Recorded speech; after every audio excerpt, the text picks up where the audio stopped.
On the long stretch of State Highway 67, the evening carried with it a deceptive calm. Streetlights glowed against the quiet pavement, casting long shadows over the road that led into Riverton. Harold Benton drove with the patience of someone who had nothing to prove and nowhere urgent to be. For him, the drive was ordinary, but ordinary ended the moment the flashing lights of a patrol car filled his mirror, washing his windshield in red and blue. He slowed immediately, signaling before guiding the vehicle onto the shoulder.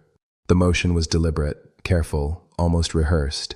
At 70 years old, Harold knew what it meant to be pulled over. This was not a moment for sudden gestures or misplaced words. His hands gripped the steering wheel, steady, visible, waiting for the next step of a ritual that had defined too many encounters between men like him and men in uniform. The cruiser door slammed, and Officer Travis Cole emerged, his steps purposeful, his presence swollen with authority. The click of his boots against asphalt marked his advance as if the entire highway had been reduced to his stage. The flashlight beam struck Harold's face, holding there too long, a silent judgment before any words were spoken. Then the voice came, sharp, clipped, demanding documents, with no space for courtesy. Harold's response was quiet, measured, unhurried. He had spent his life in courtrooms, in classrooms, in spaces where words carried weight. But here, calmness was not respected. Cole's irritation rose with each second that Harold did not shrink. The officer accused him of reckless driving, of moving suspiciously, accusations so flimsy they sounded like rehearsed excuses. To the casual passerby, it looked less like a routine stop and more like a performance of power. Cars slowed as they passed. One driver lowered a window, eyes narrowing as if to confirm what they thought they were witnessing. Another raised a phone, recording the scene. The camera shook with the pulse of its holder's nerves, capturing every raised word, every tightening of Cole's jaw, every pause of Harold's silence. Cole's voice grew harsher, demanding Harold step out of the car. The order carried not just command but threat. Harold stayed still, his eyes forward, his dignity intact. He was not refusing. He was holding on to what little control remained. That restraint only deepened the officer's rage. With a sudden motion, Cole tore open the driver's door. The sound of metal echoed in the night as his hands seized Harold, dragging him into the harsh glow of headlights. Wrists were twisted, cuffs snapped shut, and the man who had once taught the law and defended its principles stood shackled on the shoulder of a road, reduced to another body under arrest. Around them, the highway had gone silent. Drivers who had stopped to watch felt the tension coil in their own chests. Some whispered under their breath, others filmed in stunned silence. Everyone knew they were witnessing more than a traffic stop. They were seeing a story that stretched far beyond Riverton, a story etched into history with every flash of those red and blue lights. Harold spoke no words. His silence was not surrender, it was testimony. And in the echo of sirens and the unblinking eye of a camera, that silence would soon thunder louder than any defense he could have given. Before the highway lights and the sound of sirens, Harold Benton's life had already been a long journey through barriers and persistence. He had been a child of Riverton's narrow streets, where the smoke of steel mills stained the sky, and where his family lived from one paycheck to the next. His father returned home each evening, bent from factory work, hands cracked, lungs heavy. His mother carried exhaustion from double shifts at the nursing home, her back aching from lifting patients twice her size. For Harold, dignity was not taught with words, but modeled in the way his parents endured. He remembered school not as a place of encouragement, but of limits. Teachers rarely called on him, certain he would not have the answers. The message was clear. His future was supposed to be the same as his father's: hard labor, early decline. Yet Harold refused to accept that script. He found the public library, a quiet sanctuary where no one told him he did not belong. Between the shelves, he discovered law, history, and stories of men who had forced the world to change. As he grew older, the world outside his books grew louder. The civil rights marches reached even Riverton, and Harold joined students in small demonstrations, his footsteps steady, though fear lingered in every crowd. He carried signs, faced insults, and once spent a night in a cell for refusing to step off a sidewalk. The experience left no bitterness, only clarity. Justice was not an ideal written in books. It was something demanded in streets, earned through struggle. College came as both triumph and trial. He was one of the few from his neighborhood to walk those halls, and each day reminded him he was an outsider. Professors doubted him, classmates avoided him, but Harold immersed himself in study. Law school sharpened him further. He chose not to argue against the prejudice he faced. He outworked it, page after page, case after case, until the record itself made denial impossible. His career carried him first into courtrooms as an attorney, later into classrooms as a professor, and eventually onto the bench. He became known for his patience, his measured words, and rulings that balanced fairness with discipline. Students remembered the calm in his lectures. Colleagues remembered the clarity of his reasoning. To many, Harold Benton embodied the very promise that the law could deliver equality. And yet, Riverton never let him forget the reality beneath that promise. The city's mills closed, jobs disappeared, but prejudice lingered. For Harold, leaving was an option he never considered. His life's work was tied to the place that had shaped him, for better and worse. Staying was not about comfort. It was about standing as proof that progress could exist even in a city that resisted it. Now, decades later, under the glare of patrol lights, all of that history meant nothing. To Officer Travis Cole, Harold was not a judge, not a scholar, not a man who had spent his life defending the law.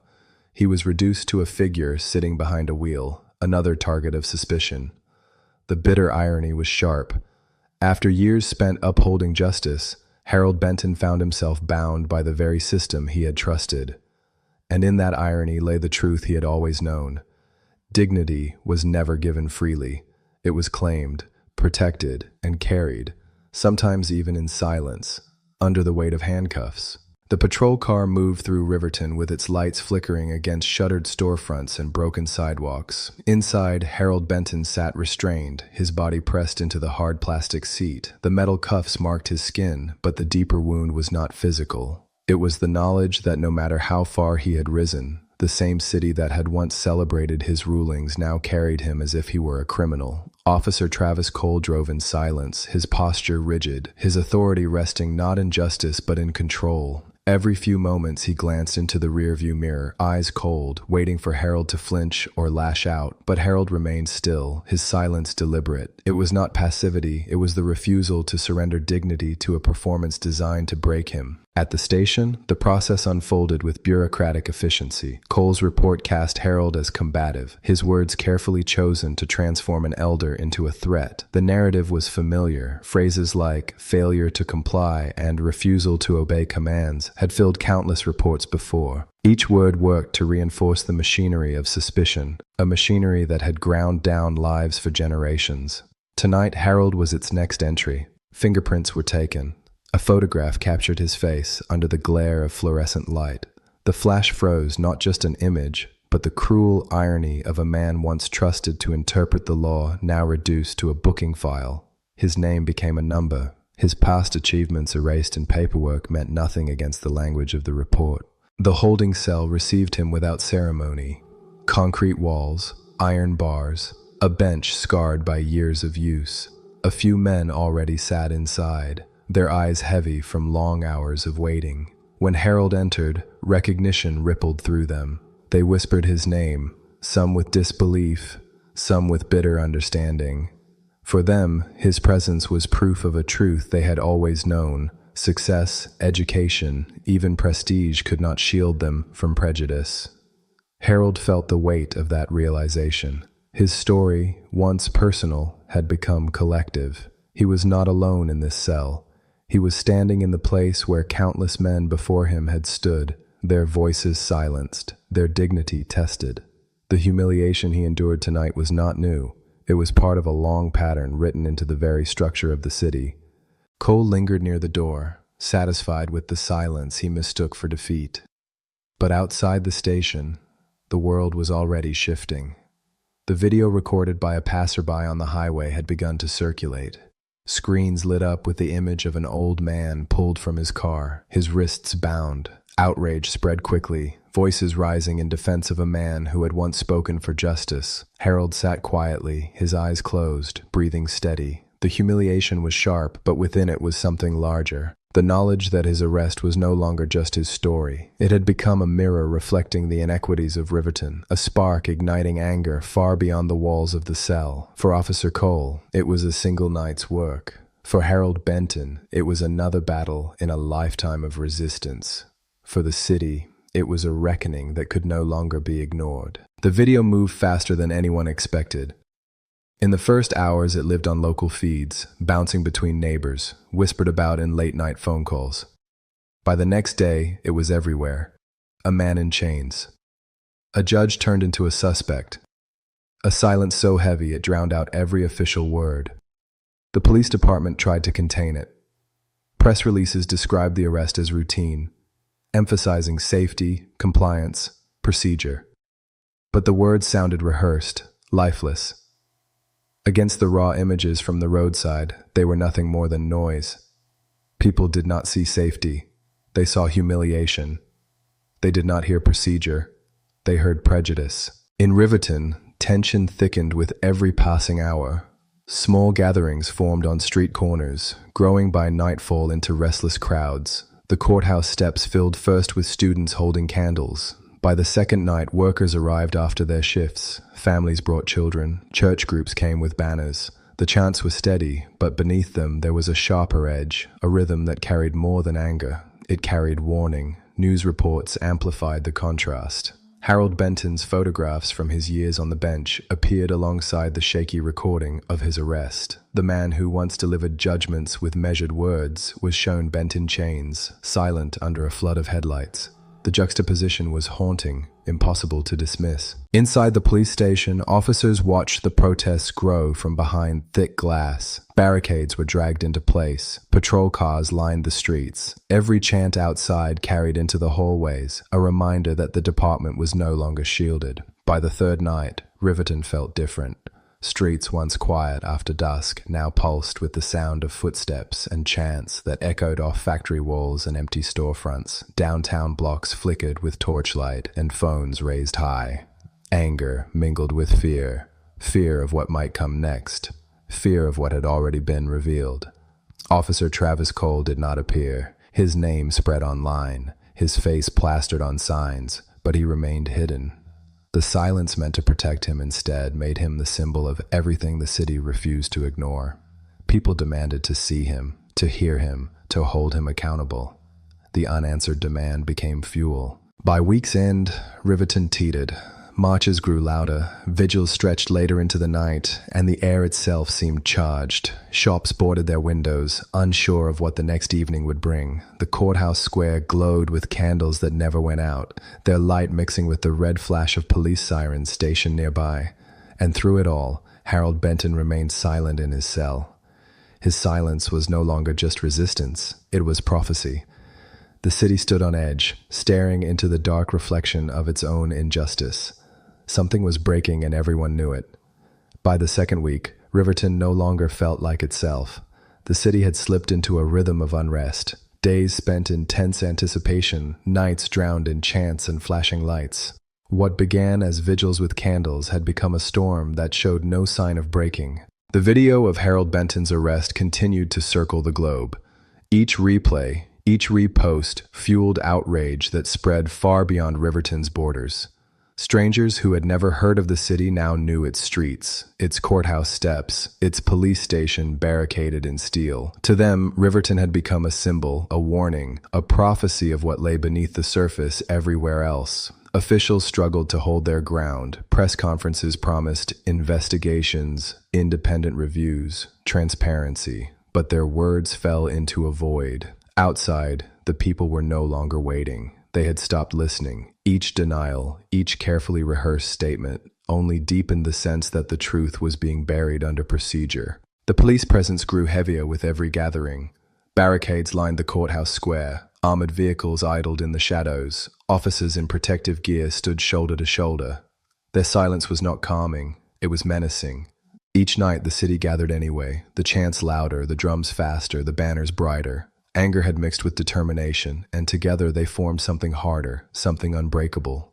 On Friday night, the tension broke. Thousands crowded into the square outside the station. Candles flickered against helmets and shields. For hours the two sides stared at each other, the chants echoing like waves crashing against a cliff. When a banner with Harold's face was raised above the barricades, officers surged forward to tear it down. The crowd responded in kind, pressing against shields, shouting until voices cracked. A bottle shattered. A line broke. Smoke spread through the night, rolling thick through the crowd. Screams pierced the haze as bright flashes lit the darkness with bursts of white.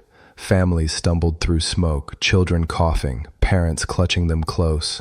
Others stood their ground, voices ragged, chanting through the sting in their lungs. The city cracked open, its silence broken by fire and sirens. The images spread instantly, banners torn and trampled. People choking on gas, officers pressing forward with officers pushed forward. Riverton looked less like a city in protest and more like a city at war with itself. Headlines declared unrest in Riverton, but those who had stood in the square knew it was something more. It was not unrest, it was reckoning. And in the holding cell, Harold Benton sat in the same silence that had started it all. His stillness carried through the chaos, through the smoke, through the chants. He had not raised his voice, yet his silence now towered over the city like a monument. It was a reminder, cold and unyielding, that some fires cannot be extinguished by force. Riverton had crossed a threshold. The city could not return to what it had been. The only question left was how far it would go before the breaking point arrived. Riverton had become two cities. One existed in the streets, where voices thundered against the walls of power, where banners with Harold Benton's name waved like battle standards in the night. The other existed in the marble corridors of the courthouse, where whispers of precedent and procedure twisted into arguments about survival. Both marched toward collision, and everyone felt that when they met, something irreversible would follow. The courthouse no longer looked like a house of justice. It looked like a fortress. Metal detectors lined the entrance, rows of officers in heavy gear flanked the staircases, and beyond them cameras and microphones waited like predators. Inside, clerks shuffled papers nervously, aware that every word, every motion would soon echo beyond Riverton, replayed by millions. Outside, the protests no longer dissolved with dawn. Encampments rose on courthouse lawns, tents painted with slogans, drums beating long into the night. The city's streets throbbed with chants that refused to fade. To the protesters, this was no longer about one man. It was about decades of silence, about dignity denied, about a system that bent but never broke until now. Harold's face was everywhere, projected onto buildings, painted on murals, printed on shirts. He had become less a man than a rallying cry. Officials tried to push back, clinging to the machinery of law. Prosecutors insisted they would pursue the case without prejudice, even as evidence of inconsistencies mounted. Judges debated recusals, wary of being seen as biased, but equally fearful of becoming targets of scorn. The legal process, usually slow and deliberate, now moved at a pace set not by calendars, but by the roar outside. Officer Travis Cole, once hidden behind silence, had become the most hunted man in Riverton, not by law, but by public opinion. His name was shouted in anger, his face plastered on posters beside the word accountability. He was no longer just an officer. He was the embodiment of every abuse the city had endured. The department's attempts to shield him only fanned the flames. When the date for Harold's preliminary hearing was announced, it was as if the city drew a collective breath. Streets cleared of cars, businesses boarded their windows, and a tide of people surged toward the courthouse steps. By dawn, thousands filled the square. The air was electric, the crowd's chants crashing like waves against stone walls. Inside, the courtroom overflowed. Reporters jammed into every seat, pens scratching furiously. Former students of Harold sat shoulder to shoulder with activists, their presence a silent declaration. This trial was larger than law. The judge entered, her gavel sharp against the tension, but even she seemed diminished by the weight of the moment. And then, Harold was led inside. The chains were gone, replaced by the simple attire of a defendant. Yet as he walked, the silence in the room grew. He did not speak, but his bearing filled the chamber like thunder. The man once reduced to a suspect now stood as something more, a mirror held up to the city itself. It was no longer just Harold Benton on trial. It was Riverton. It was every institution that had failed him, every officer who had looked away, every voice that had chosen silence. The streets outside roared in unison, their chants shaking the glass. Inside, the proceedings began, but all knew that the real verdict would not be spoken by the judge. It would be written in the future of the city. Riverton had reached its breaking point. What happened next would decide not just Harold's fate, but the soul of the city itself. By the time Harold Benton stepped out of the courthouse a free man, Riverton was no longer the same city. What had begun as a single act of prejudice on a dark highway had unfolded into a movement that stretched far beyond Ohio's borders. But the victory was not just in the dismissal of charges. It was in the truth that could no longer be hidden. The crowd outside waited in silence as Harold appeared. Cameras flashed, chants stilled, banners lowered. For weeks his silence had spoken louder than speeches, and tonight it spoke again as he simply raised his head, looked at the people, and stood tall. No podium, no grand declaration, just presence. And yet, in that presence, there was more meaning than any speech could carry. Reporters rushed forward asking if he had anything to say. Harold paused, his gaze moving across the faces before him, young and old, hopeful and tired, black and white. Then, finally, he spoke. "I was silent because silence was all they left me. But tonight, I speak because I see you. And together we are louder than anything they can chain." The words rippled through the square like fire catching dry grass. Applause erupted, chants returned, but now they were not angry, they were triumphant. Justice for Harold turned into justice for all. His name became a banner, but his meaning was bigger than one man. In the weeks that followed, Riverton carried that energy forward. Community leaders demanded reforms, schools invited Harold to speak about dignity and resilience, and young lawyers cited his case as proof that truth could pierce even the hardest armor of authority. Murals appeared across the city, not just of Harold in handcuffs, but of Harold standing tall, his posture unbroken, his gaze unyielding.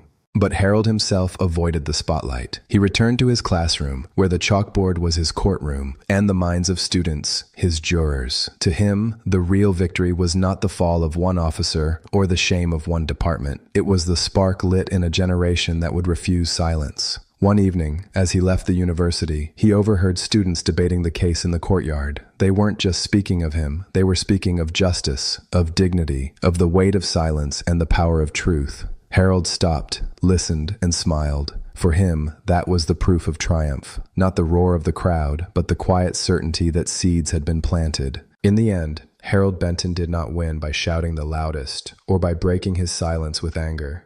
He won because he never surrendered his dignity, even when shackled. He won because the truth, once seen, could not be unseen. And he won because his story, born in the narrow streets of Riverton, had grown into a lesson the nation could not ignore. As the sun set over the steel mill skyline, Harold walked home slowly, his steps steady, his heart calm. The battle had scarred him, yes, but it had also proven something vital, that even when justice falters, it can be forced to stand again. And so, though history would remember him as the judge who was once shackled, Riverton remembered him as something greater. The man who showed that silence, held with dignity, could become the loudest cry for freedom. This was a fictional story. Any similarity to actual names or events is accidental. If you want more, make sure to like this video and subscribe to our channel. We stand firmly against violence and discrimination. These stories are told to remind us of the importance of truth, justice, and dignity.